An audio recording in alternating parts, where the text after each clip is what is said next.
अप्रैल 2026। South Mumbai का पायधोनी और भिंडी बाजार इलाका। इस्माइल कुर्ते रोड की एक पुरानी लेकिन मजबूत इमारत, मुगल बिल्डिंग। इसी बिल्डिंग की दूसरी मंजिल पर रहता था एक साधारण लेकिन खुशहाल परिवार, दोकाड़िया परिवार। परिवार के मुखिया थे 44 साल के अब्दुल्ला दोकाड़िया। मोबाइल फोन एक्सेसरीज के बाजार में काम करने वाले एक मेहनती और शरीफ इंसान। हर सुबह भीड़ भाड़ वाली लोकल ट्रेन और बाजारों से जूझते हुए काम पर निकलना उनकी रोजमर्रा की जिंदगी थी। उनकी पत्नी थी 35 साल की नसरीन, एक आम भारतीय मां जिसकी पूरी दुनिया अपने पति और 2 बेटियों के इर्द गिर्द घूमती थी।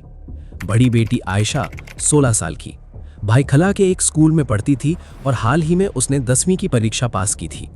सबसे छोटी बेटी थी जैनब, 12 साल की, घर की सबसे चुलबुली और लाडली बच्ची। 4 लोगों की ये छोटी सी दुनिया अपने आप में मुकम्मल थी। अब्दुल्ला सिर्फ व्यापारी नहीं थे, इलाके में उन्हें एक समझदार और सुलझे हुए इंसान के रूप में भी जाना जाता था। मोहल्ले में जब भी कोई विवाद होता, लोग अक्सर अब्दुल्ला को बुलाते थे ताकि मामला शांत हो सके। 25 अप्रैल 2026। अब्दुल्ला घर पर थे, तभी उनके फ़ोन पर एक कॉल आती है। फ़ोन एक करीबी रिश्तेदार का था। कुछ देर बातचीत के बाद रिश्तेदार बताते हैं कि रात में वे दावत पर आने वाले हैं। इसके बाद पूरे घर में तैयारियां शुरू हो जाती हैं। नसरीन सुबह से ही किचन में खाना बनाने लगती हैं। बाहर अब्दुल्ला और दोनों बेटियां घर की सफाई में जुट जाते हैं। आज खाने में बनने वाली थी मटन बिरयानी। अब्दुल्ला बाजार जाकर ताज़ा मटन खरीद कर लाते हैं। नसरीन बिरयानी बनाने में लग जाती हैं। धीरे धीरे पूरे घर में खाने की खुशबू फैल जाती है। आयशा और जैनब भी अपनी माँ का हाथ पटा रही थीं। तैयारियों के बाद अब्दुल्ला अपने काम पर निकल जाते हैं। शाम ढलते ढलते वो दुकान से वापस घर लौट आते हैं। रात के करीब 10:30 बजते हैं। घर की डोरबेल बजती है।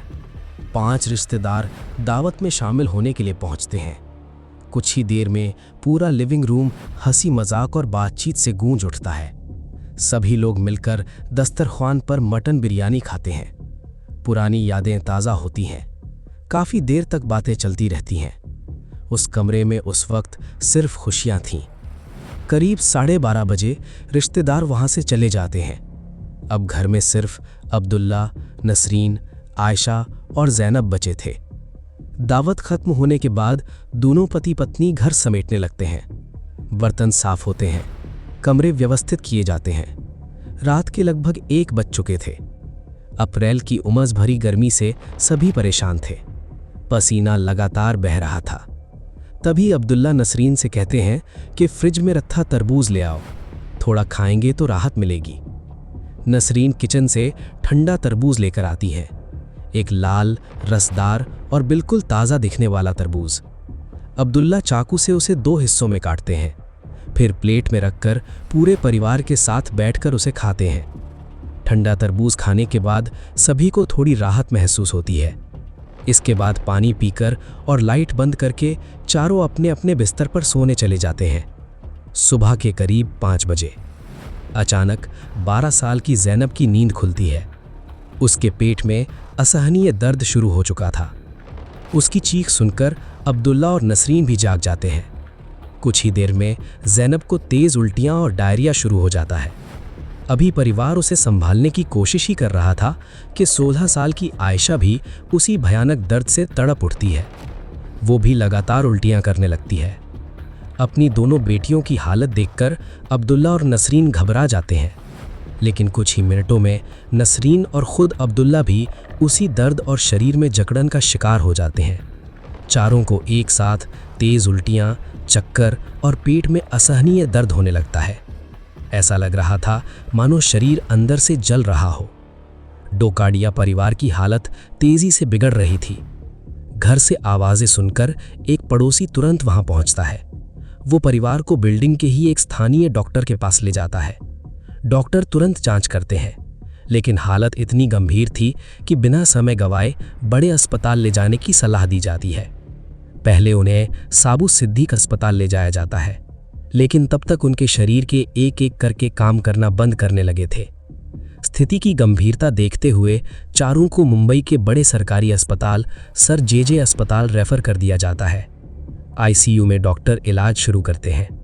डॉक्टरों की टीम तुरंत पेट की सफाई करती है ताकि जो भी जहरीली चीज़ अंदर गई है उसे बाहर निकाला जा सके।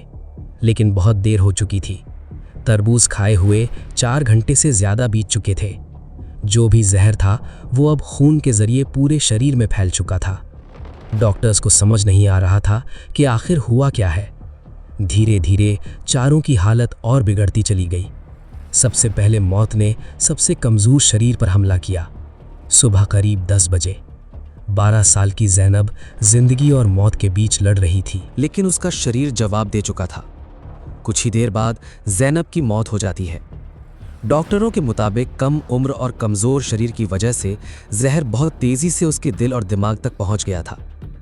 ज़ैनब की मौत के कुछ घंटों बाद आयशा की हालत भी बिगड़ने लगती है। आयशा भी जिंदगी बचाने की कोशिश कर रही थी, लेकिन वो भी नहीं बच पाई। अपनी दोनों बेटियों को आंखों के सामने दम तोड़ते देखकर नसरीन पूरी तरह टूट चुकी थी। उसका शरीर पहले ही जहर से लड़ रहा था, लेकिन बेटियों की मौत की खबर सुनते ही वो भी जिंदगी की जंग हार गई। कुछ ही घंटों में एक हंसता खेलता परिवार बिखर चुका था। अब सिर्फ अब्दुल्ला की सांसें चल रही थी। उनका शरीर बाकी लोगों से ज्यादा मजबूत था, इसलिए वो सबसे ज्यादा देर तक लड़ते रहे। लेकिन धीरे धीरे उनके अंग भी काम करना बंद करने लगे। रात करीब 10 बजे मौत से ठीक पहले अब्दुल्ला ने अपना डाइंग डिक्लेरेशन दिया। टूटती सांसों के बीच उन्होंने बताया कि रात में रिश्तेदार आए थे। सभी ने साथ बैठकर खाना खाया था, लेकिन रिश्तेदारों के जाने के बाद सिर्फ परिवार के चारों लोगों ने तरबूज खाया था और उसी के बाद उनकी हालत बिगड़ गई थी। 26 अप्रैल 2026 रात 10:30 बजे अब्दुल्ला डोकाडिया ने भी दम तोड़ दिया। सिर्फ 24 घंटों के अंदर एक पूरा परिवार खत्म हो चुका था और वजह थी एक साधारण सा दिखने वाला तरबूज। जब ये खबर अखबारों और न्यूज़ चैनलों तक पहुंची तो पूरे मुंबई में डर फैल गया। तरबूज में केमिकल मिलाने और जहरीले फलों को लेकर बहस शुरू हो गई। लोगों को शक था कि बाजार में बिकने वाले तरबूजों में कोई खतरनाक केमिकल मिलाया जा रहा है। भाई खाला से लेकर नवी मुंबई की एपीएमसी मंडी तक तरबूज की बिक्री अचानक गिर गई। व्यापारियों ने ठेलों से तरबूज बेचना बंद कर दिया। फूड एंड ड्रग एडमिनिस्ट्रेशन ने पूरे शहर से तरबूज के सैंपल इकट्ठा करने शुरू कर दिए।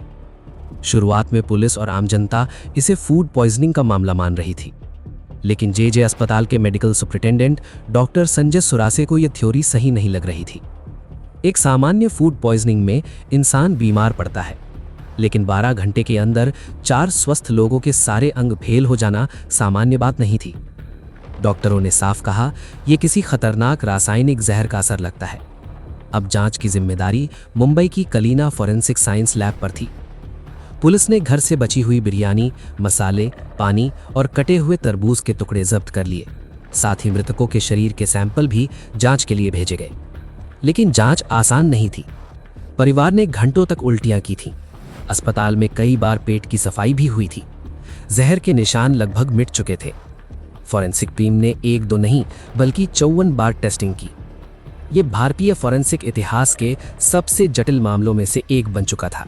7 मई 2026 फॉरेंसिक रिपोर्ट सामने आती है। रिपोर्ट के मुताबिक मटन, बिरयानी, पानी और बाकी सभी चीजें पूरी तरह सुरक्षित थीं, लेकिन तरबूज और मृतकों के शरीर में सिर्फ एक चीज मिली, जिंक फॉस्फाइड, एक बेहद खतरनाक चूहे मार जहर। यह जहर पेट में जाकर फॉस्फीन गैस बनाता है जो शरीर की कोशिकाओं तक ऑक्सीजन पहुंचना बंद कर देती है। इंसान तड़प तड़प कर मर जाता है। लेकिन असली झटका अभी बाकी था। पोस्टमार्टम रिपोर्ट में सामने आया कि मृतकों के अंदरूनी अंग हरे रंग में बदल चुके थे और अब्दुल्ला के शरीर में जिंक फॉस्फाइड के साथ मॉर्फिन नाम की दवा के अंश भी मिले थे। फॉरेंसिक जांच ने साफ कर दिया कि तरबूज के छिलके पर बाहर से कोई इंजेक्शन या सुई का निशान नहीं था। मतलब जहर तरबूज के अंदर पहले से मौजूद नहीं था। किसी ने तरबूज काटने के बाद उसकी लाल फांकों पर जहर छिड़का था। अब यह मामला हादसा नहीं बल्कि एक सुनियोजित हत्या बन चुका था। लेकिन सवाल था, कातिल कौन था? पुलिस ने जांच का दायरा बढ़ा दिया। घर की दोबारा तलाशी ली गई, लेकिन कहीं भी जिंक फॉस्फाइड का इससे शक और गहरा हो गया। कि कातिल जहर अपने साथ ले गया था। पुलिस ने 100 से ज्यादा लोगों से पूछताछ की, कॉल रिकॉर्ड्स खंगाले गए, रिश्तेदारों से भी पूछताछ हुई, लेकिन कोई ठोस सुराग नहीं मिला।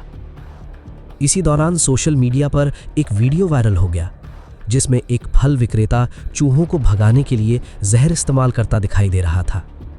लोगों ने इसे डोकाडिया परिवार के केस से जोड़ दिया, लेकिन पुलिस ने साफ कर दिया कि उस वीडियो का इस केस से कोई संबंध नहीं था। अब जांच एक नए मोड़ पर पहुंच चुकी थी। पता चला कि अब्दुल्ला हाल ही में एक पारिवारिक विवाद में मीडिएटर की भूमिका निभा रहे थे। वो घरेलू हिंसा और टॉर्चर के खिलाफ खुलकर बोलते थे। क्या किसी ने उन्हें चुप कराने के लिए यह साजिश रची थी? क्या पूरे परिवार को इसलिए खत्म किया गया ताकि कोई गवाह जिंदा ना बचे? और अब्दुल्ला के शरीर में मिला मॉर्फिन, क्या उसे जहर का स्वाद छिपाने के लिए इस्तेमाल किया गया था? ये सवाल आज भी अनसुलझे हैं। मई 2026 के मध्य तक भी पुलिस जांच जारी है। 100 से ज्यादा लोगों से पूछताछ, सीसीटीवी जांच, 54 राउंड की फॉरेंसिक टेस्टिंग, लेकिन असली कातिल अब भी कानून की गिरफ्त से बाहर है।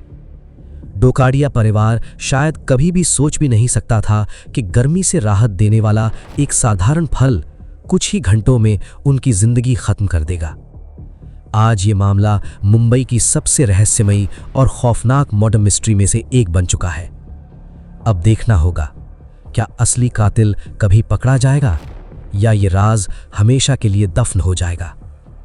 अगर आपको ये वीडियो अच्छा लगा हो तो वीडियो को लाइक ज़रूर करें और ऐसे ही डॉक्यूमेंट्री वीडियो देखने के लिए चैनल को सब्सक्राइब करना ना भूलें।